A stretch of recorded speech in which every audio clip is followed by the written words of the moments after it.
So this morning we have the pleasure of hearing testimony from Hailey Paek.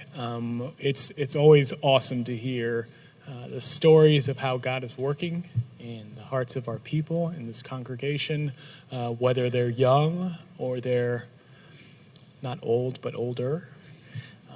But that's what we'll be doing this morning. If you could, she is a junior at Windermere High School. So always awesome to hear.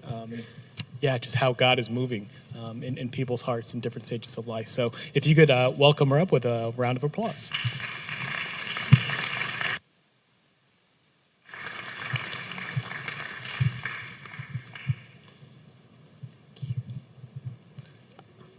Hello.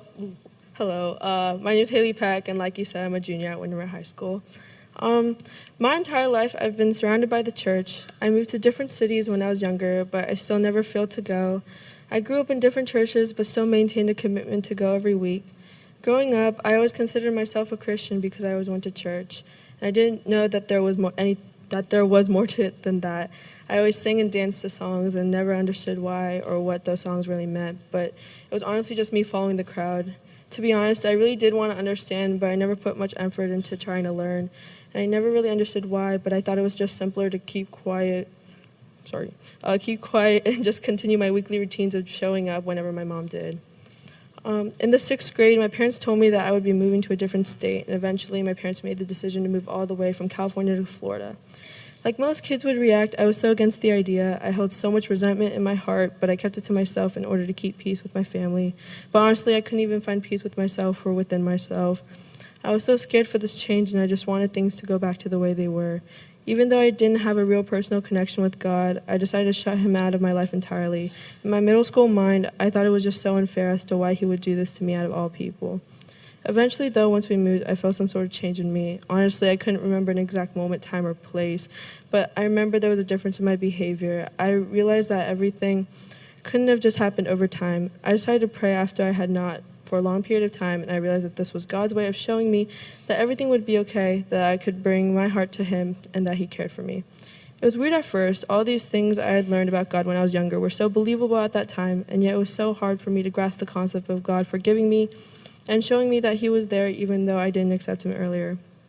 Still, this was just so difficult for me to believe, but I knew I needed his grace in order to be saved, and thinking about my mistrust in God and all my sins I've committed in front of his very eyes, I knew I was in need of his forgiveness. I felt that my resentment toward him was so large, but that there was no going back to him. However, I was reminded of his love when I was thinking of John 3:16, which says, "For God so loved the world that he gave his one and only Son, that whoever believes in him shall not perish but have eternal life."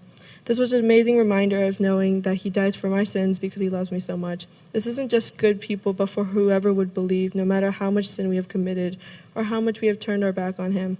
It helped me to remember that he has given me so much grace so that I can live with him forever. Later, as I adjusted better to the move, I eventually prayed more and more, and throughout everything, I knew this was all God's doing. He put me in this place to grow and change, and showed me what's in store for me. The more I prayed, the more changes I saw in myself.